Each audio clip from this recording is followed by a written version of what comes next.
Welcome to the Living in Salida podcast, a podcast that offers insights into the charm and reality of living, working, and playing in the small mountain town of Salida, Colorado. I'm your host, Monica McCarthy, a realtor that specializes in buying and selling in the Salida, Colorado area. In addition to helping people buy and sell property here, I love connecting with the wonderful people of our community, learning about their experiences in our town, and sharing these little slices of life in Salida with you.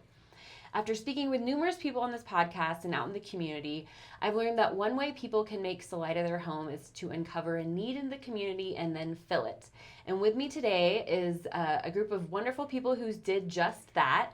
Joe Lobeck, Lexi Lobeck, and Josh Lobeck. Thank you all for being here today. Joe, along with his wife Lexi and brother Josh, are the owners of Elemental 5 located in Poncha Springs. Elemental 5 is an acrobatics studio that blends ninja fitness, parkour, tumbling, and aerial arts with a bold philosophy rooted in the 5 elements. Elemental 5, or E5 as we'll refer to it today, has become a pivotal part of the community in recent years by offering numerous classes for all ages, camps, and even a spot to host birthday parties. Thank you guys for joining us. Of course. I'm going to start. So this is my first interview with more than one person. So I'm just going to wing it, and we'll start just from left to right and go. Because I like to always ask people who, how did you get to Salida? Tell us your origin story. So I'll start with you, Joe. Okay. So it's kind of a longer. It's not a normal story. It's not like I just liked Salida and I showed up here. I mean, it's a little bit of what happened, but sure.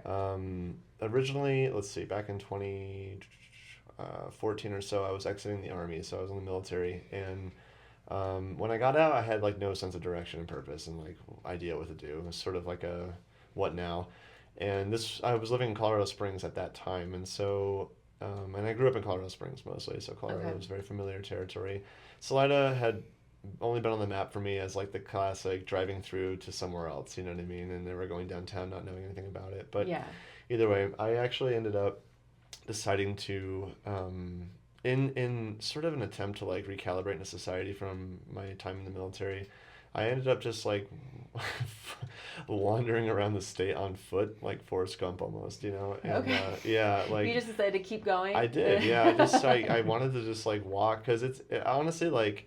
It's kind of comical now, but back then, I was in the infantry and my military path was not as conventional as most people's either. So I feel like coming back to society, there was like a mental recalibration that I needed, because when you go through that training, there's not like a segue, you know what I mean? That's like clear cut, Sure. You're sort of trained to think very specifically and to operate a certain way. So for me, I was out as early as I almost got in, and so it was like a whiplash effect, and I was like, now what, like, am I supposed to just go work a job, and so I just wandered, and I just walked all over the state with almost any direction. Like, I didn't have a purpose or a sense of like where I wanted to end up, and it was quite an adventure. I was 24, I guess, at the time, 23, and Salida was one of the places I ended up on that walk, and I remember like when I first got here, I'm going to actually tell this story in particular because I think it's relevant for later.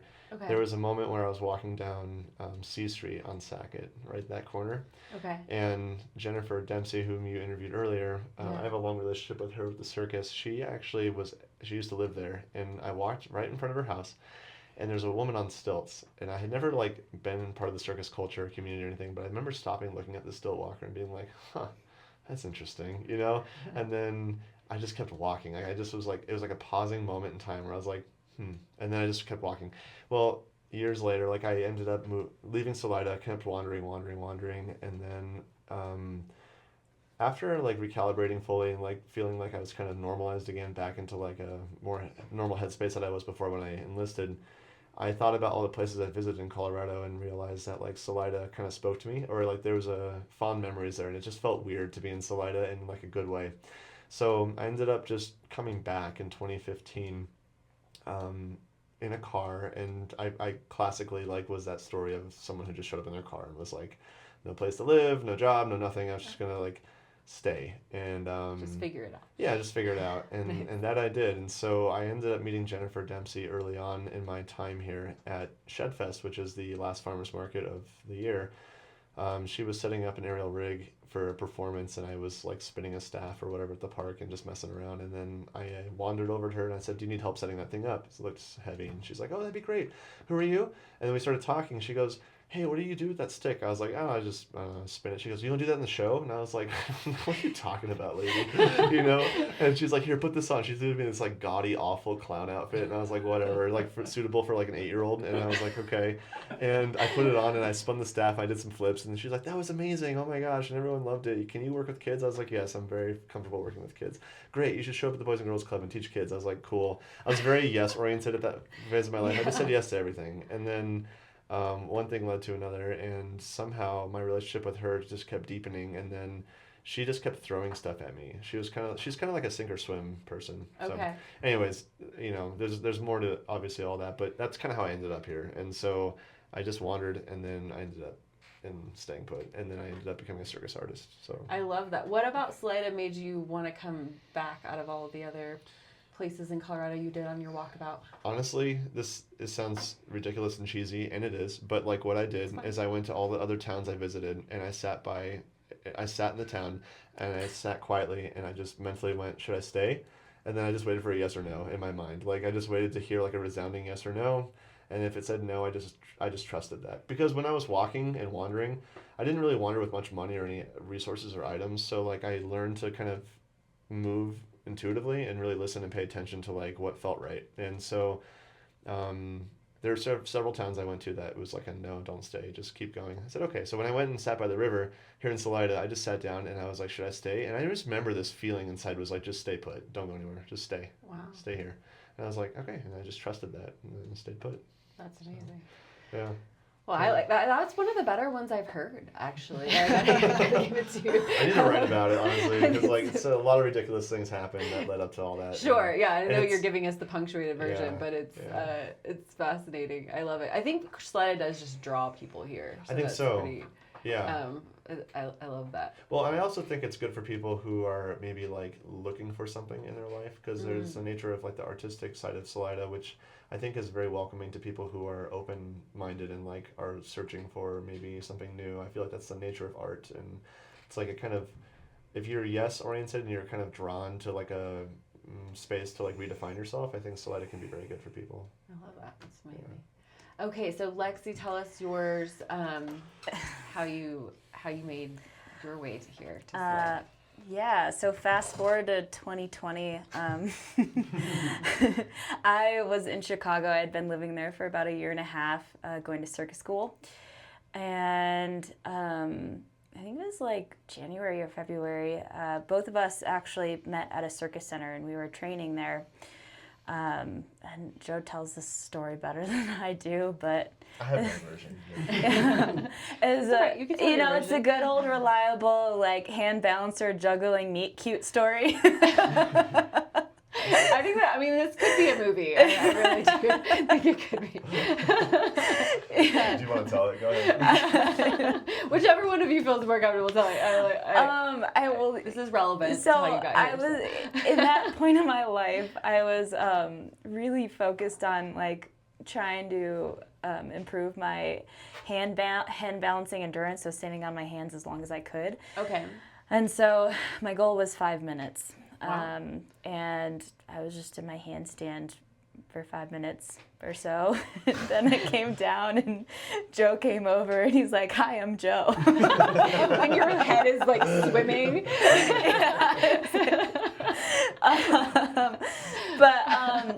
At the time, like both of us actually had like just ended relationships, so we weren't really like, we actually first came together as like a professional partnership, which lasted about like 3 days, and then it quickly turned personal.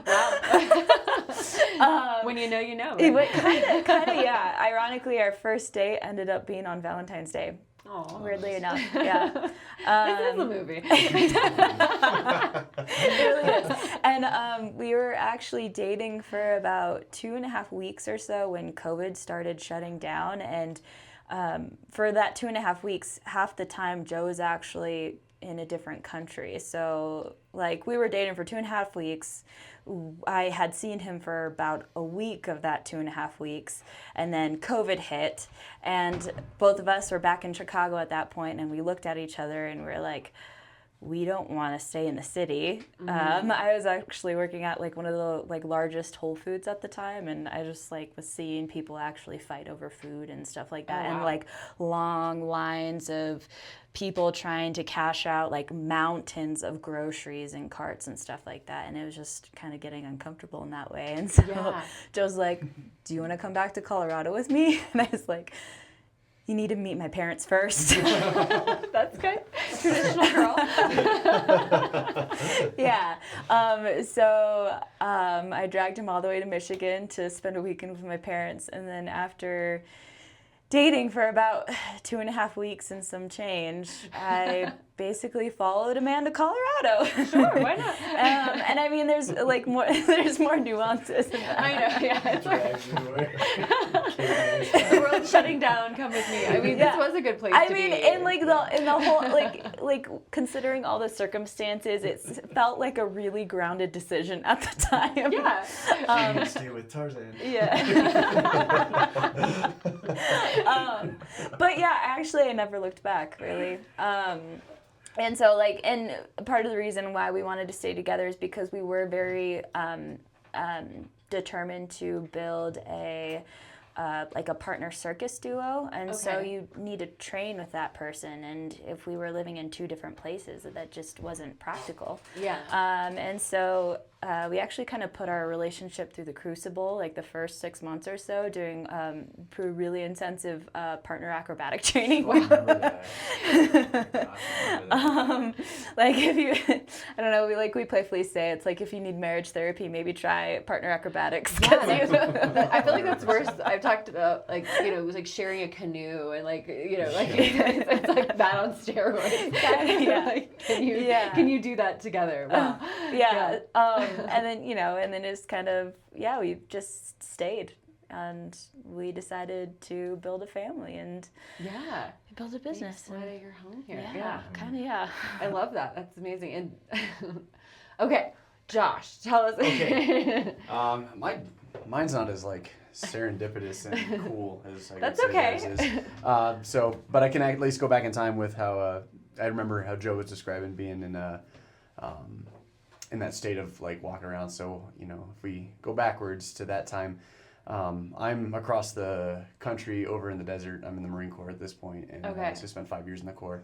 And Joe was kind of like, and I was going through a rough time at the beginning of the Corps, just because like I was adapting still. I was pending a marriage. I was trying to do a lot of really hard stuff that most Marines probably shouldn't do right up front. You know, move out into my own house and all that while still being like a student and everything. So I remember sitting outside with Joe and just like calling him up because I had a lot of downtime, being like in a awaiting training kind of status and stuff like that. And I would spend several hours just on the phone with Joe and be like, "What are you up to today?" And he was like, "Well, I'm in Crestone. I think I'm just gonna walk to."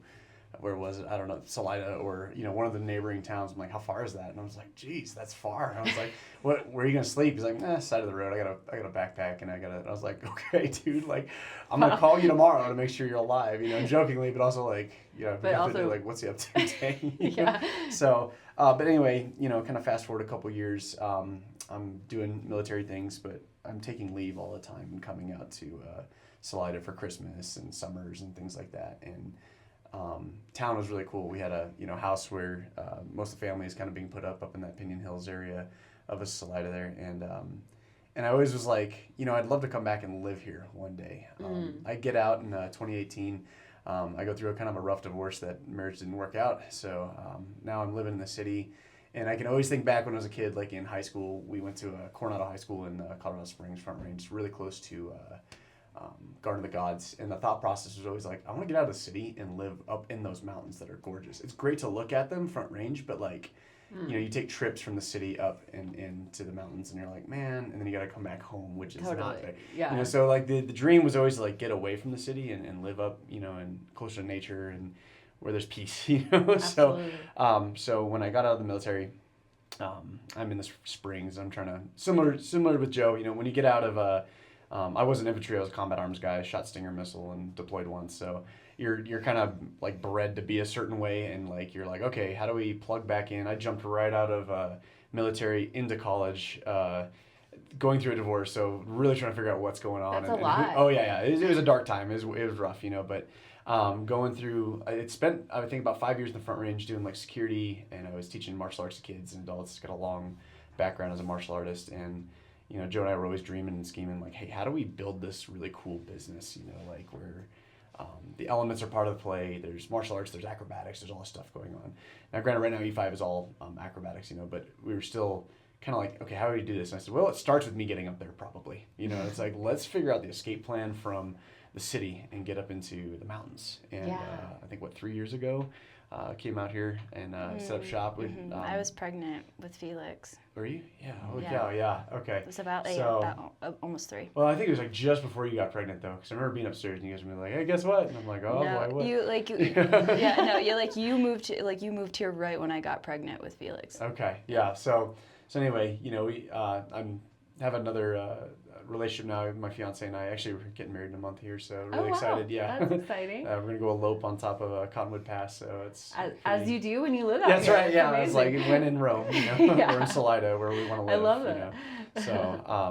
So now, been here for the last 2.5 years. It's been nice because a lot of my speed has been very like clean cut haircut, show up on time early. Like all this kind of like military isms that are like really like just sewn into my like who I am, and it's like I don't have to do that so much out here if I don't want to. Yeah. And I've been slowly kind of like just releasing a rope on that, like I can have facial hair if I want, if I want to, what I mean, and like and just chill, I work like a great job landscaping with Salida Turf and pays me well and it supports me well along with working at E5 as well. Yeah. And there's days where sometimes there's no work and I'm like, all right, and I'm just gonna kick back and do some film editing because I can, and we're all set up, and I'm like, oh, here we are. Like, take a look back in time, like that young part of myself was like, dude, you're here. You're in the peaceful mountains that you asked for.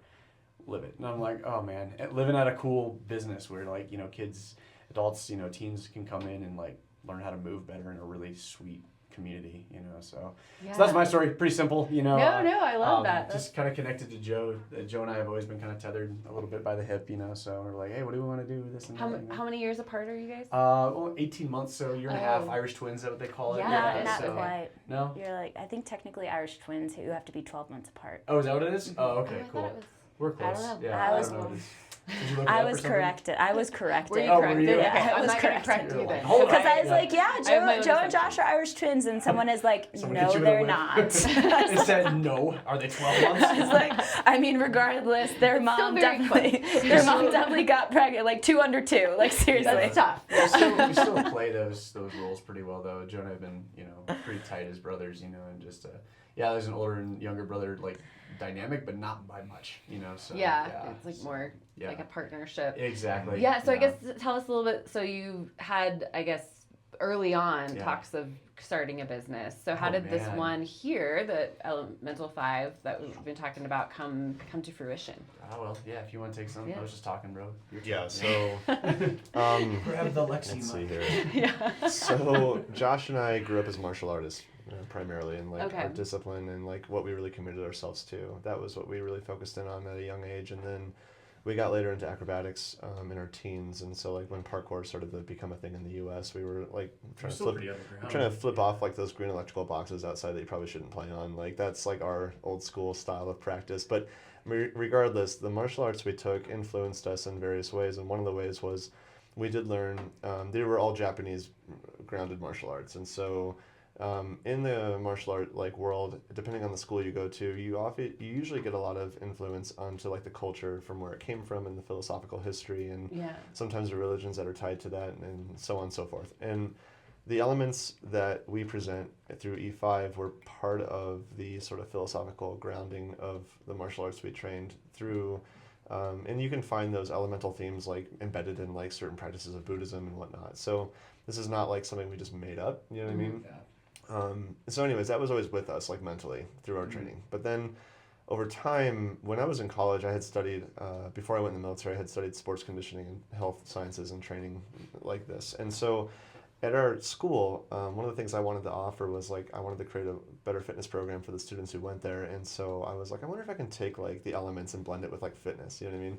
And I just like had that random idea, and so I did entertain that for a while since I was like, I guess I've had the idea since I was about 17 or so, and so it's been with me for half my life. It's a long time idea, and it's like morphed, and like Joe and I will put it in a blender, see how it tastes, be like, needs more strawberries, so like, that doesn't taste good, take that out, start over, So how it kind of came to be in Salida was, I used to work on the Cog Railway in Colorado Springs. It's like this train that goes from the bottom of Pikes Peak to the top. Okay. And I was on this labor crew, and one day, I was telling my buddy who I worked with about this idea, just like the elements and stuff, and he thought it was really cool. And I didn't know this, but he was a graphic designer, and he had done this like on his side, like as a side hustle. And then the next morning after our conversation, we got to work, and he showed me like a professional portfolio of the logo that we have at our gym right now. That like he like just put it in my hands. He's like, "What do you think of that?" And, like he's like, "That came to my mind when you were talking about it." I was like, "That's so sick, dude." I was like, "Cool, man." And so I just held on to it for a long time, and I was like, when was this? This would have been when I was probably 22 or or wow. 23. That's really cool. Yeah, it's over 10 years ago. Little glimpse of your future. Okay. Very much. Yeah, I like a lot of things in my life happen like that. I think I would like to suggest it happens in everyone's lives, but it's like life gives you little samples sometimes. If you're paying attention, it's like for better or for worse. You know what I mean? But anyways, for me, it's usually been for better. But and you're paying attention. Yeah, to the best we can, right? Yeah. And so, anyways, he puts that in my hands. I'm like, that's really cool. And in that moment, I felt like life, God, nature, whatever people want to call it, kind of like, there was like this moment of like, would you take care of this? Whatever this is. Like, this is yours to take care of. You know what I mean? And I was like, okay. So I held on to it for years, and I didn't like lean into it hard. I kind of entertained it with different programs throughout the years with different people, different times. When I joined the circus life, it kind of took a back shelf or collected dust for a while. But then later on, whenever COVID happened and Lex and I got together, our circus life was like kind of developing, but at the same time, the industry had flatlined, and so it wasn't like a robust way to go about the world, It's like, sure. And so things started to shift. And then when we got married and had a kid, I think for me that was the turning point. I remember when our son Felix was born, there was this moment where I was like, oh, like this is like now I'm gonna do the thing I'm gonna do or not. Yeah, and I think similar for me. Sorry, go ahead. Yeah, similar for me too. I think when Felix was born, I don't know if you had this experience with having Owen, but like when you actually have the baby Earthside in your arms, like everything, like all of what you thought was important and is actually not, just like totally flatlines.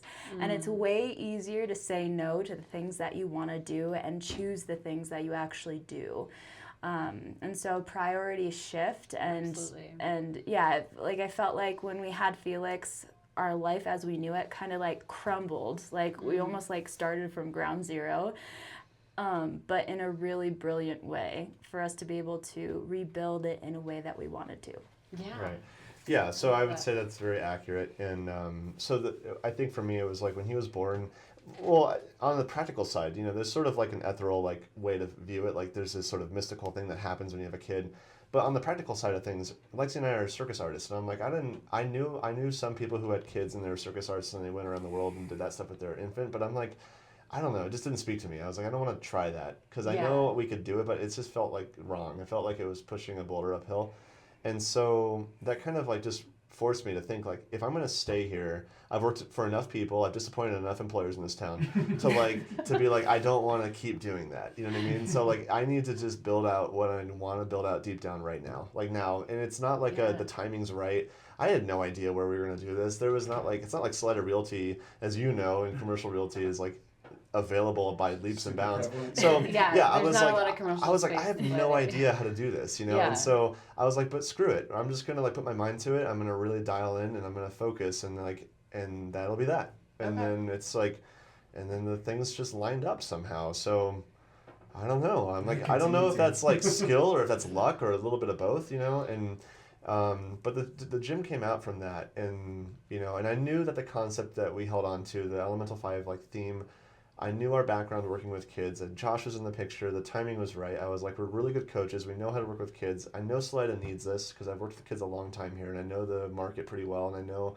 the families, and I have a good sense. I had my finger on the pulse here, Yeah. And so I was like, if I do this, it's a risk, but it's not that much of a risk. I was like, I got this if we can figure it out. And so it's also worth it. It's a worthy risk. Yeah, well, and you because gotta try. a lot of our programming too is mentorship based, and like while I love Salida for its outdoor recreation, the one thing that I personally feel like a lot of the value I take from my life directly stems from the mentorship that I had when I was young.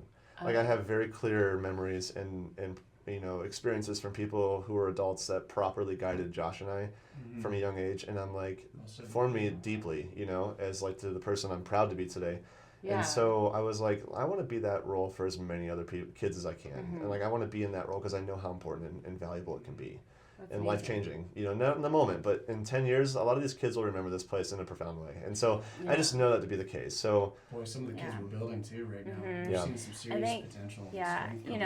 And I mean, kind of dive into the whole purpose of this is, I mean, we're using acrobatics as like the medium, but the whole purpose is to create resilient and open humans, you know? Yeah. So that's why we're doing it. Yeah. So it's just it's not just they're going and having a good time and then that's it, but it's a lasting impact on their lives. Absolutely. And their values. It's like superhero love ninjas. That's what we're building. That was actually the working title. Well, I have a really close friend from Denver, and actually he's just like I can't explain Brandon Kelly very well, but like he's like that's actually directly from him. He's like, dude, he's like, Joe, he's like, you're building a legion of superhero love ninjas, man. He's like all excited. I was like, yes, dude, that is exactly what we're doing. So. That's what the ninja part. I wanted to just give this little anecdote because my son, who's 5.5, goes there and loves it, and he's always asking you like, how do I become a ninja? How are you a ninja? Still asking the question. Yeah. So how do you become a ninja, Joe? Let's talk about that. So, what are ninjas? well, actually, this is really. Oh, Lexi, hold on. No, Okay. I'm leaning So in. there's this really cool. This is the one thing that's fun to know as a coach and as someone who's Josh and I are like actually trained like. I'm going to do quote unquote ninjutsu, which is like, I don't want to go into depth about what that all is, but the point is this: the word nin in Japanese means, like, Japanese language has a deeper relationship to words than English. Oftentimes like the words have, I don't know, it's hard to explain, but like the word nin is broken down into two other subwords that are blade or yaiba and kokoro, which is like the spirit of your heart, Okay. And so the word nin basically implies this idea of deep, profound perseverance. And so like ja is a derivative of the word jin in Japanese, which means person. So ninja is like a person who endures or who perseveres under all conditions. Right. And so, and then if you go further with it, like stealth, if we're talking warfare now, we're talking martial arts, stealth being like the hardest thing to do in like guerrilla warfare setting. It's going to require absolute like impossible perseverance, like to try and get through and be effective at whatever mission, so it's this ultimate idea. Ready? I'm gonna do the philosophical plug here. All right, so this is like something that we don't really disclose like at the gym, because the kids are like, their interest is the flip and the plane. We know that, but like what drives us as coaches and some of the, like what I would call the spirit of the company. Why did we call the company Elemental 5, beyond the fact that like this is a philosophical concept that we were introduced to, is that if you think about like the word ninja from the standpoint of just like kids love ninjas, you know what I mean? And so there's that. So there's this marketing ploy, right? But nonetheless, like the deeper aspect of this is like, I thought about this a lot when I was building out like the programming. I was like, what really endures? Like what lasts? Like if you want something to last, what's the art here? Like, how do you build something that's designed to be resilient? And we found that like if you study the complexity of nature and how it's related to each other, and you actually learn from nature as like a guide, that is the greatest teacher that teaches you the ethos of nin. You know what I mean? So the Elemental 5 concept has like compartmentalized like aspects to it, both physically but also psychologically. So like the elements of earth, water, fire, air, and void. If you wanted it. Yeah, can speak to the human spirit, and not just like in a way that's beyond dogma and things like that, because it's universal. We all know the relationship to fire and water in various ways and these elements, but if you have a nuanced relationship to them through training your body in a disciplined and conscious way, then you can integrate the elemental framework into your body and your mind that allows you to access like your ambitions and your dreams, and like helps you navigate life artistically and masterfully, and that's sort of like what undergirds like the company's ethos and vision. Yeah. And even with that, you'd say, you're asking, what is a ninja able to do? It's like, well, in a way, able to live your life very purposefully and like almost like majestically, like mysteriously, like, oh, how are all these things coming together? How did you make all that happen? How did you make all this work? And it's like what looks like, maybe luck and, a little bit of skill might actually be like, there's what your ninja is. It's this person that actually knows how to navigate very effectively and make their goals, dreams, missions, whatever it is, work because they're in tune both with themselves and the outer world, Absolutely. So it's kind of, if we're diving down this deep rabbit hole of philosophical, like, how do I become a ninja? We're like, careful muttering those words. Like, I'll train you, but it is not an easy one. It's not like when you're 5, how do you become a ninja? You do backflips. Yeah. And then when you're 10, you know what I mean? It's like whatever. And then when you're 20, it's like, so the evolution is there. But ninjas in our 30s, ninjas in our 60s will be interesting. Yeah. It's like, right. Proven endurance. It just keeps evolving. Yeah. Okay. It does, yeah. You're once a ninja, always a ninja? I think so. Yeah. I don't have a tattoo on my body, but it's definitely in the heart, Oh, there you go. Well, you got to change that probably. Yeah, right, probably. Well, awesome. So I think, you guys obviously just bring so much to the community. I know we didn't talk too much about like all of the different classes you do, but I know you have a number of classes from pretty much, is it like as early as like walking. As early as walking through, like you do adults too, right? We do, yeah. Lexi can go ahead and I'm the calendar. I'm the walking Yeah, calendar. you know all the things. It's a robust calendar, so check out the website for sure. Yeah. So we offer classes, open gyms mainly for ages like 0 to 2, basically. I mean, the kids who are like just starting to learn how to walk. We have offer open gyms for them, and then for the preschool level, ages 3 to 5, we have our mini ninja program, and that's an actual guided class in which we have a teacher guiding them through obstacle courses, working on gross motor skills and some specific acrobatic capabilities and like inverting and whatnot. And then we move into our youth programs, and we have a few different ones. We have NinFit Youth, which is ages 5 to 12. And that's the combination of parkour, acrobatics, and trampoline. Okay. In all fused into 1 hour, so they basically get to utilize every aspect of the gym in that class. And then we initially started with TNT, but now we are calling it TX3. TNT initially stands for tumbling and trampoline, but we added another T, so it stands for tumbling, trampoline, and tricking. And tricking is basically tumbling, but kind of sideways, like on a diagonal. Okay. Martial art infused acrobatic system, slanting axes and doing strange flips that look really cool. So in a TX3 program, kids would start learning the foundations of tricking as well as basic strict tumbling skills. Yeah. And then we also offer aerial silks, and so kids learn how to fly and in the air, like in silks, and wrap themselves in knots and that kind of thing. And when we initially opened, we did have adult classes, but I think we kind of shifted gears and focused our target more so on youth. Okay. And we still offer an adult time, but it's more relaxed. It's more of like an open gym / like if an adult comes at this time and they have a specific goal, we're happy to help them get to that goal, but it's kind of like tailored to what they are looking for, if that makes sense. Yeah. And our main focus, like I said, our main target audience is youth right now, but once we kind of hone in on that and really feel like we have that locked into place, we are looking to expand a little bit deeper into like teen and youth culture. Okay. But I think also part of building that teen culture is building the youth. So we want we get them hooked early, and then hopefully they'll stay. Yeah. And it is such a great outlet. Well, I love what you guys are doing for the community. I know you have so much to offer, and especially for the youth, and it's wonderful. I know my son goes there quite a bit, and he's always so happy afterwards. Well, thank you guys so much for being here.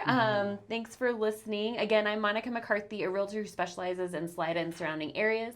If you're interested in connecting with me, whether it's to help you buy or sell a home here or about being on this podcast this season, all of my contact info is in the show notes.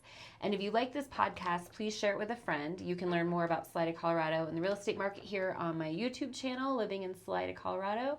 Thank you for listening and take care. Thank you. Thanks. so much. Yeah, Thank you. thanks. That's great. That's really fun. Yeah, absolutely. Yeah. Thank you guys for being here. Yeah, here, let me turn this off. Okay.